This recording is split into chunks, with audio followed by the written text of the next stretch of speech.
అందరికీ నమస్తే. అన్నిటికీ ఒకటే మందు జిందా తిలిస్మాత్. అది జాబ్ క్యాలెండర్ అని ప్రచారం చేసింది కాంగ్రెస్ అధికారంలోకి వచ్చిన తర్వాత. రాకముందు నుంచి కూడా జాబ్ క్యాలెండర్ ఇస్తాం, జాబ్ క్యాలెండర్ ఇస్తాం. ఇంకా జాబ్ క్యాలెండర్తో మీ జీవితాలన్నీ మారిపోతాయి. నిరుద్యోగులకు ఇంకా ఎదురుగాల్సిన అవసరం లేదు. నోటిఫికేషన్ల కోసం ఏ టైంకి ఏం రావాలో అది వచ్చేస్తాయి. ఇంకొక సిస్టమ్ డెవలప్ చేస్తామని చెప్పిండ్రు వీళ్ళు. తీరా చూస్తే అసెంబ్లీలో జాబ్ క్యాలెండర్ పేరుతో ఒకటి పెట్టిండ్రు. అది ప్రకటన అంట. దాని మీద కనీసం చర్చ కూడా లేదు. యాక్చువల్గా వీళ్ళు ఎలక్షన్స్ ప్రచారంలో పేపర్లకు ఇచ్చిన జాబ్ క్యాలెండర్ చాలా మంచిగా ఉండే. కనీసం ఏ డిపార్ట్మెంట్లు, ఏ గ్రూప్ అను, ఎన్ని పోస్టులు ఏంది అనేది కొంత పేపర్లలో యాడ్ ఇచ్చిన డమ్మీ అప్పుడు ఇచ్చింది. పేపర్లలో ఇచ్చింది డమ్మీ. ఇప్పుడు వచ్చే వరకు ఈ జాబ్ క్యాలెండరు డమ్మీకి మమ్మీలాగా మారిపోయింది. అసలు ఆ జాబ్ క్యాలెండర్ అంతకుముందు పేపర్లో ఇచ్చిన జాబ్ క్యాలెండర్నే వీళ్ళు ఇంకా కొద్దిగా మార్చి దాన్ని ఇంకొక రకంగా ఇచ్చే ప్రయత్నం చేసినట్టుగా కనిపిస్తుంది. అసెంబ్లీలో దానిపైన ఒక జాబ్ క్యాలెండర్ ప్రభుత్వం పెడుతుందంటే మొత్తం నిరుద్యోగులందరూ కూడా ఆశగా ఎదురు చూసిండ్రు. అబ్బా ఏదో జరగబోతుంది, ఇంకా మేము ఇన్ని రోజులు ఆశించింది ఇప్పుడు ఏదో మా జీవితాల్లో మార్పు రాబోతుంది, ఇక తెలంగాణ వచ్చింది కాబట్టి లాస్ట్ ఆ 9.5 సంవత్సరాల్లో జరగనిది ఇక్కడ ఏదో జరగబోతుంది, వీళ్ళంతా నిరుద్యోగుల కోసమే మాట్లాడుతున్నారు. మొన్నటిదాకా కదా నిరుద్యోగులు రోడ్ల మీద పడ్డప్పుడు మీరేం టెన్షన్ పడద్దు, జాబ్ క్యాలెండర్ వస్తుంది, జాబ్ క్యాలెండర్ చట్టబద్ధ చేస్తామని కూడా హామీ ఇచ్చారు వీళ్ళు. ఇంకా తీరా అసెంబ్లీలో బట్టి విక్రమార్క గారు జాబ్ క్యాలెండర్ను ప్రకటించి ఆయన ఒక మాట చెప్తున్నారు, అది కేవలం ప్రకటన మాత్రమే, దీని మీద చర్చ ఉండదు అని. ప్రభుత్వానికి చర్చించడానికి ప్రాబ్లం ఏముంది? మీరు జాబులు ఇవ్వాలనుకుంటున్నప్పుడు, నిరుద్యోగుల కోసమే జాబ్ క్యాలెండర్ తీసుకొస్తున్నప్పుడు మీరు దాని మీద ఒక చర్చ తీసుకొస్తే ప్రతిపక్షాల నుంచి కొన్ని సలహాలు సూచనలు వచ్చాయి కదా మీకు. అంటే వాళ్ళు అడిగే ప్రశ్నలకు మీ దగ్గర సమాధానం లేదనా? అసలు జాబ్ క్యాలెండర్ ప్రకటించే టైంలో ముఖ్యమంత్రి గారు సీట్లో లేరు, అసెంబ్లీలో లేరు. చాలామంది మంత్రుల సీట్లు ఖాళీగా ఉన్నాయి, చాలామంది ఎమ్మెల్యేల సీట్లు ఖాళీగా ఉన్నాయి. ఇంకా ప్రభుత్వానికి జాబ్ క్యాలెండర్ మీద ఉన్న చిద్దుని ఏ విధంగా అర్థం చేసుకోవాలి? ప్లస్ జాబ్ క్యాలెండర్ ఇచ్చింది కదా, ఆ జాబ్ క్యాలెండర్ ఎక్కడైనా ఏ డిపార్ట్మెంట్లో లేదా గ్రూప్ 1, గ్రూప్ 2లో, గ్రూప్ 3లో మిగతా దానిలో ఎన్ని పోస్టులు ఖాళీగా కనీసం పేర్కొనరా?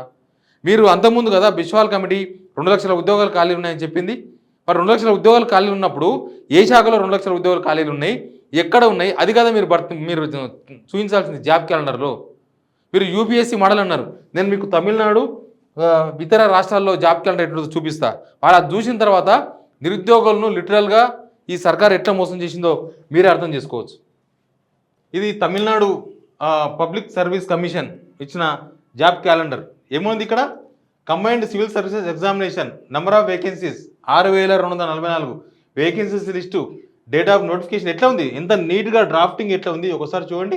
Annual planner programme of examination 2024 revised. మంచి నెంబర్ ఆఫ్ వేకెన్సీస్ ఉంది, డేట్ ఆఫ్ నోటిఫికేషన్స్ ఉన్నాయి, ఎగ్జామ్ ఎప్పుడో ఉంది, నెంబర్ ఆఫ్ డేస్ ఉంది. కింద నోట్ అనేది కింద కూడా రాసిండ్రు, this plan is tentative and published. Tentative అని ఇచ్చిండ్రు. మన దగ్గర అసలు ఈ నెంబర్ ఆఫ్ వేకెన్సీస్ లేదు. అదేదో జిరాక్స్ సెంటర్లో తీసుకొచ్చినట్టుగా అనిపిస్తుంది. జిరాక్స్ సెంటర్లలో ఎక్కడో దగ్గర ఉండి జిరాక్స్ సెంటర్లో తయారు చేసిండ్రు ఆ జాబ్ క్యాలెండర్ని. ఇంకొక స్టేట్ కూడా చూపిస్తా, వీళ్ళు ఎంత బ్లండర్ చేసినారు, వీళ్ళు ఎంత మోసం చేసిన నిరుద్యోగులు అని చెప్పడానికి చూపించే ప్రయత్నం. Bihar public service commission. Bihar మన రాష్ట్రం కన్నా వెనుకబడ్డ రాష్ట్రం, చాలా పెద్ద రాష్ట్రం. ఇక బీహార్లో కూడా ఇట్లాంటి సిచ్యువేషన్ ఉంది. ఇంటిగ్రేటెడ్ సిసిఈ 13 సెప్టెంబర్ ఎట్లా ఉంది మొత్తం టోటల్గా నెంబర్ ఆఫ్ వేకెన్సీస్ అనేది ఏం పోస్టులు ఉన్నాయి, తర్వాత ఎన్ని పోస్టులు ఉన్నాయి, తర్వాత డేటు, రిజల్ట్ మొత్తం టోటల్గా టెంటేటివ్ మొత్తం ఇచ్చి పడేసారు. 2024లో ఏమి ఉన్నాయి ఎగ్జామ్ క్యాలెండర్ అని చెప్పేసి టెంటేటివ్. మీరు అసలు టెంటేటివ్ లేదు, ఏం లేదు. అసలు వీళ్ళు ఇచ్చిన జాబ్ క్యాలెండర్ పేపర్లు ఉన్నాయి కదా, ఆ పేపర్ల కింద కనీసం ఎవరి సంతకం కూడా లేదు. అది రేపు నాడు మేము ఇచ్చిన జాబ్ క్యాలెండర్ కాదు, ఏదో జిరాక్స్ సెంటర్లో తెచ్చుకున్నారన్నా కూడా మనం ఆశ్చర్యపోనక్కర్లేదు. అట్లాంటి సిచ్యువేషన్ ఉంది. అసలు జాబ్ క్యాలెండర్ అంతా వీళ్ళు ఏమన్నా యూపీఎస్సీ మోడల్ అంటారు. ఏంది యూపీఎస్సీ మోడల్లో మీలాగానే ఉంటుందా? ఒక చట్టబద్ధత ఉండదా? యూపీఎస్సీ ఇచ్చే దానికి ఒక చట్టబద్ధత ఉంది. చట్టబద్ధత అంటే ఏంటంటే పలానా డేట్ నాడు పలానా నోటిఫికేషన్ వస్తుంది అంతే. ఇంకా అది ప్రతి సంవత్సరం ఇవ్వాలని అవసరం లేదు. ఇంకా వస్తుంది. పలానా మార్చి డేట్న ప్రతి మార్చికు గ్రూప్ 1 సంబంధించింది వస్తుంది. ప్రతి మార్చిలో గ్రూప్ 1 సంబంధించిన నోటిఫికేషన్ వస్తుంది. మార్చి 1కి. మరి మనం ఇచ్చిన జాబ్ క్యాలెండర్లో ఏముంది? అసలు అది పేపర్ చిత్తు కాగితం కానీ అసూట్ ఉంది. కొంతమంది నిరుద్యోగులు అశోక్ నగర్ తగలబెట్టింది దానిని ఇవేంటివని వాళ్ళ ఆశలు అడియాశలు చేసిండ్రు. యూపీఎస్సీ మోడల్ అని చెప్పి దానికి ఒక పెద్ద కథ చెప్పి ఎవరైనా ఆగ్నూరు మురళి గారు ఒక ఇంటర్వ్యూలో చెప్పిండ్రు నేనే తయారు చేసిన జాబ్ క్యాలెండర్ అని. అది ఆగ్నూరు మురళి గారు తయారు చేసిన జాబ్ క్యాలెండర్ అయితే ఆగ్నూరు మురళి గారు పరువు పోతుంది నిజంగా. ఒకవేళ ఆయన చేసింది ఇది బయటికి రిలీజ్ చేసింది ఆయన తయారు చేసింది ఒకటే ఇట్లయితే ఆయన పరువు గంగలో కలిసిపోతుంది. ఆయనకి ఒకసారి సెక్రటరీలా కనబడొద్దు, ఆయన ఎదురు తిరగాలి ఇప్పుడు గవర్నమెంట్కి. ఆయనది ఇట్లా కాకపోతే అది ఆయనదే కనుక అయిందనుకో ఆయన పరువు పోయినట్టే. అదో జాబ్ క్యాలెండర్ అంటారు దాన్ని. ఒక టీడీపీ ఆపరేటర్కి చెప్తే తయారు చేసి పెడతాడు 10 నిమిషాలలో. ఏమి లేదు దాంట్లో, ఏమున్నది? సంతకం కూడా లేకుండా నాకు జాబ్ క్యాలెండర్ ఇచ్చిందంటే నిరుద్యోగులంతా నిజానికి ఎంతో నమ్మకంతో ఎంతో ఆశతో ఉన్నారు. అది ఇచ్చిన తర్వాత వాళ్ళు అనుకుంటున్నారు మమ్మల్ని లిటరల్గా మోసం చేసింది, మమ్మల్ని వాడుకున్నారు, ఆల్రెడీ వాళ్ళు మోసం చేసిన ఫీలింగ్లో ఉన్నారు. మీరు జాబ్ క్యాలెండర్ ఇచ్చిన తర్వాత మొత్తానికి మమ్మల్ని మోసం చేసింది అని కాడికి వచ్చిన వీళ్ళు మోసం చేసిండ్రు, వీళ్ళు ఉద్యోగాలు ఇచ్చే పరిస్థితుల్లో లేరు, ఉద్యోగాలు ఇచ్చే తరిగి కాదు ఇది అని. దీని మీద కనీసం ముఖ్యమంత్రి గారు అంతకుముందు పెద్దగా మాట్లాడింది కదా, తర్వాత అసెంబ్లీలో అది పెట్టినప్పుడు ఎందుకు లేరు? ఎందుకు ప్రతిపక్షాలకు అవకాశం ఇవ్వలేదు చర్చించడానికే? అసలు ఎవరితో చర్చించి ఆ జాబ్ క్యాలెండర్ తయారు చేసినది కూడా ఇంపార్టెంట్. కోనరామ్ గారు తయారు చేసినరా? ఆయన ఇచ్చిన సలహాలు అవి? అసలు స్టేక్ హోల్డర్స్తో చర్చ చేసినరా? నిరుద్యోగుల ప్రతినిధులు ఎవరితో మాట్లాడినరా? ఏ డేట్లో ఏమిస్తే దానిలో కొన్ని డేట్స్ ఉన్నాయంటే అవి క్లాష్ అవుతున్నాయి. గ్రూప్ 1 ఉన్నది, గ్రూప్ 1 ఎగ్జామ్ ప్రిలిమ్స్ అయిపోయినాయి కదా, తర్వాత మెయిన్స్ ఎగ్జామ్ ఉంది. దానికన్నా 4 రోజుల ముందు ప్రిలిమ్స్ గ్రూప్ 1 నోటిఫికేషన్ ఉంది. అట్టేట సాధ్యమవుతుంది? ఇట్లా సవాళ్ళ సమస్యలు ఉన్నాయి దానిలో. అసలు ఇది జాబులు ఇచ్చే క్యాలెండరా లేకపోతే జాబులు ఇవ్వవు అని చెప్పే క్యాలెండర్? ఇంకొక విషయం చెప్తా నేను.